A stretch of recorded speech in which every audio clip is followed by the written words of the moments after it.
Alright, how's it going, everybody? This is NeonKurai with my film review of Star Trek Into Darkness. Now, I do apologize for the overall lateness of this video, but you know how college is with exams and whatnot towards the end of the quarter, but, well, finally it's over and I'm back and expect to see videos on a fairly regular basis again. And on that note, I apologize if this video was a little bit rushed, but it got delayed so many times over that at this point I'm just like, screw it, I'm just gonna do it. Okay, so let me start off by saying I'm not a Trekkie or a Trekker, whichever you prefer, of any sort. I've not really seen a whole lot of the original Star Trek TV series or Next Generation or any of the other ones or any of the other movies for that matter, but I have a basic knowledge of Star Trek. But if you're looking for a review from somebody who's seen all the original episodes and knows it inside and out and whatnot and knows all the movies, then this is probably not the review for you. But if you want somebody to review it from, I guess, a layman's point of view, then I guess this is the right place to be then. Okay, so the original 2009 Star Trek film, I liked it. I didn't really think I would. In fact, honestly, I didn't even watch it until the day before I saw Into Darkness. Oh, sorry about that. I didn't see it until the day before I saw Into Darkness. Like I said, I'm not really a Star Trek fan, so I wasn't that interested in it, but I kept hearing about how good it was, so I was like, yeah, okay, I'll give it a look. And I really liked it. I like how they kind of went with it's not a remake or a reboot per se, but it's like an alternate timeline. And I thought that was really cool how they like incorporated the Spock from the TV series into it. So, how he's like from the future and the whole black hole thing created a alternate timeline. So I thought that was pretty cool. So I mean that gives them an opportunity to have things similar to how it was in the TV series, but at the same time, branch off and do their own thing from time to time. So I really like that movie. I like the actors, Chris Pine, etc. Zach, I can't recall his last name. I should have taken better notes. But anyways, I liked them as Kirk and Spock. I pretty much just liked all the actors. I liked the action. It was a very action-oriented movie. I think that kind of threw off some of the Trek fans, but it was a good movie, good summer blockbuster film. Now, Into Darkness.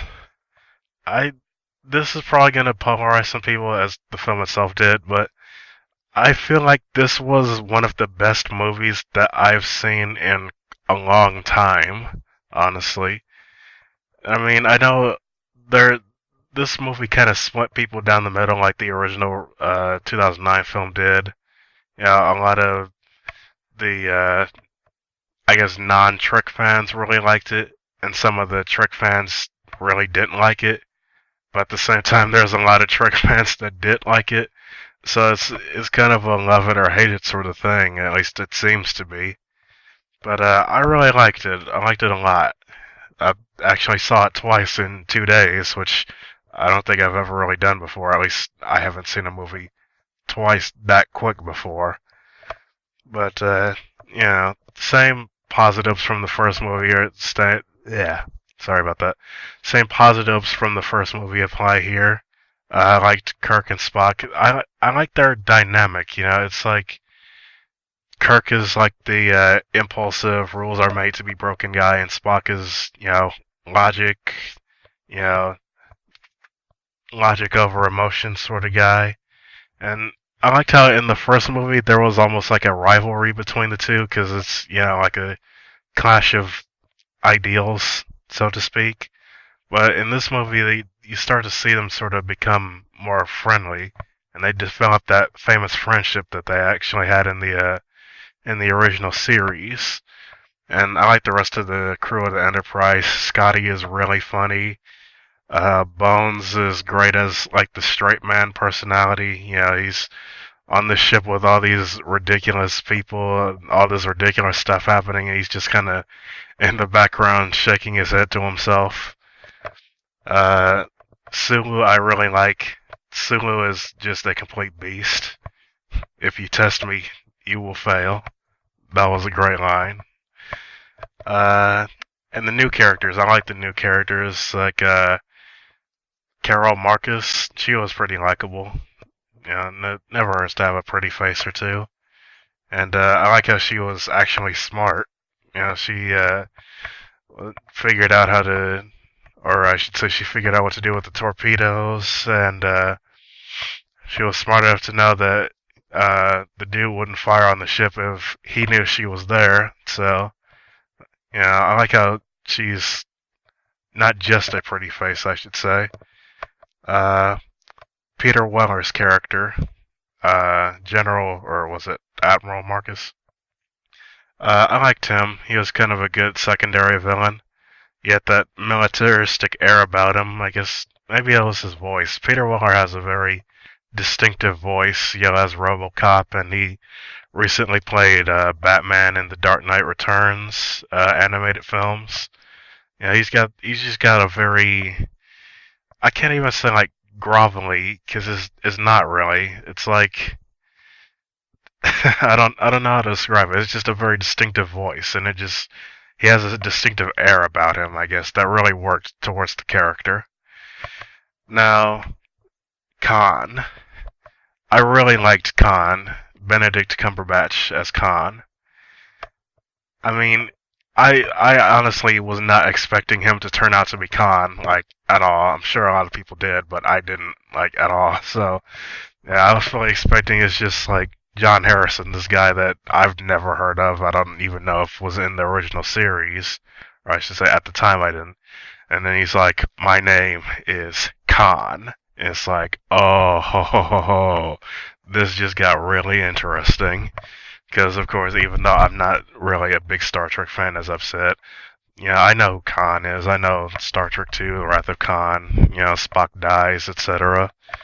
And more on that later. But I really liked Khan in this movie. He was sympathetic with, you know, his crew, his family, that he thought had died, and, you know, he went to such lengths to try to save them, to try to get them back. You know, just like what Kirk would have done and did do towards the end of the movie. But at the same time, you know, you realize how evil he is, and you want to see him get taken down, especially, you know, when these kind of has the standoff with the Enterprise, you know, with Spock, and he's like, I'll just shoot out the life support and walk over your cold dead corpses. Yeah, and he had the air of superiority. You know, he's supposed to be like, I guess, superhuman in a sense. You know, he's supposed to have super intelligence and, you know, super durability and I guess super blood.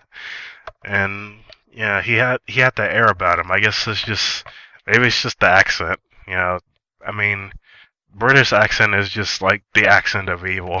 Anytime you hear a guy with a British accent, chances are he's evil, or he's like the main character of the story, or he's like a Mary Sue. I guess British people are just that alien. But anyways, the action was great. Yeah, regardless of your opinion on the movie, you can't deny the action was good. Yeah, the Enterprise being chased down by the Vengeance, I think it was called. I've heard people call it the Vengeance. It wasn't actually identified by name in the film, but I'll take their word for it and call it the Vengeance. Yeah, that was a cool action scene. How it was, you know, chasing them through warp, I guess you'd call it, subspace. Well, that's a Halo term, isn't it? But FTL, faster than light, whatever. And they get knocked out of warp. I don't know the proper term. I'm sorry, but yeah, I've never seen that happen before actually, where a ship gets knocked out of light speed. So that was kind of interesting. And of course, I like the scene where the Enterprise is kind of falling out of Earth's orbit, and you know the ship is just like turning in all kinds of directions, and they're running on the walls and the ceilings and whatnot, and just like sliding around, and people are just like falling up to the ceiling and whatnot as the gravity gets turned off. That was a really cool scene. And there's a lot of action scenes in this one. I like the space jump, I guess you call it, with Kirk and Khan going over to the Vengeance. Kind of reminded me of Dead Space 3 co-op, only a lot more epic looking. Uh, what else? Let's see. Oh, I liked how we actually got to see Kirk winning some fistfights in this one. Because if you recall in the first one, pretty much any time that he was fighting somebody in like hand to hand, he pretty much got the crap beaten out of him. Just like Admiral Pike said in this movie, just epic beatings. So it was nice to see he's apparently improved in this one. Took some karate classes. I also liked how they showed his improvisation skills when he took down Khan's plane near the beginning with it was like a fire hose or something. So that was pretty cool. I like their continued use of the alternate reality concept as well, or the alternate timeline. In this movie, you really start to see like deviations, while at the same time it's really similar. And I really, really liked the role reversal between Kirk and Spock. I know some of the fans didn't really like it. They thought it was kind of cheap, I guess, or kind of ripping off Wrath of Khan. But I felt like it worked. I thought it was really cool, actually. I mean, I really wasn't expecting that. I mean, in the trailer, one of the first trailers, they showed like the iconic shot of Kirk with his hand on the glass and Spock putting his hand with the I have no idea what it's called. The Vulcan hand symbol, live long and prosper, that thing. So for that, I was like, oh man, Spock's gonna die. That really kind of gave it away there, but completely caught me off guard. Just like with John Harrison turning out to be Khan. Now that I think about it, that's kind of the second movie in a row where there's been this big out of nowhere twist that really threw me off guard with the villain. Except in this case, it really worked to the film's benefit, unlike in Iron Man 3. See my Iron Man 3 review for details on that one. But anyways, I really like the role reversal scene. What else? I'm looking through my notes right now. I kind of threw together some notes before I did this. I'm wondering where the movie series. Yeah, I'm really tongue-tied right now, and I'm also kind of tired. It's like 1:30 a.m. But anyways, I'm wondering where it's gonna go at this point. Maybe a war with the Klingons. I mean, that was kind of a big part of like the first third of the movie is potential war with the Klingons. So that'd be kind of cool. Maybe something having to do with Khan's crew, because they're still around. They're in stasis along with him. I mean, he's still alive at this point.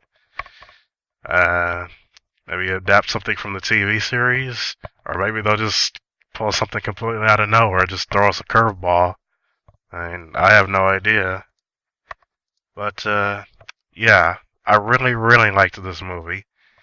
I don't really have any negatives per se. I mean, it's not perfect, obviously, but at this point, nothing really stands out in my mind as just like anything that would deter you from seeing the movie, or I should say, anything that should deter you from seeing the movie. I mean, anything that I can really think of would be kind of a nitpick. So, not much to talk about in terms of negatives. But, if you're a Star Trek fan, yeah, I think you should go see it. I mean, just see it for what it is, I mean, it's obviously not like the original series or the original movies. It's like a whole new beast entirely. And as long as you see it as that, I mean, just, give yourself a chance to have fun with it. If you go in expecting to hate it, chances are you're gonna hate it. But if you go in expecting a well-written, well-acted, fun action movie, then that's what you're gonna get. So, just give it a chance. Maybe you'll like it. I liked it a whole lot. I've heard of a lot of Star Trek fans who liked it a whole lot. So, Star Trek fans, people who know virtually nothing about Star Trek, definitely, absolutely give this movie a watch. I highly recommend it. And my final rating for this movie would be a 9 out of 10. So, thanks for tuning into this video. If you enjoyed it, leave a like or a comment. And as always, remember to check out the League of YouTube Gamers and the MBD Nation for more quality YouTube content. And I will see you guys next time.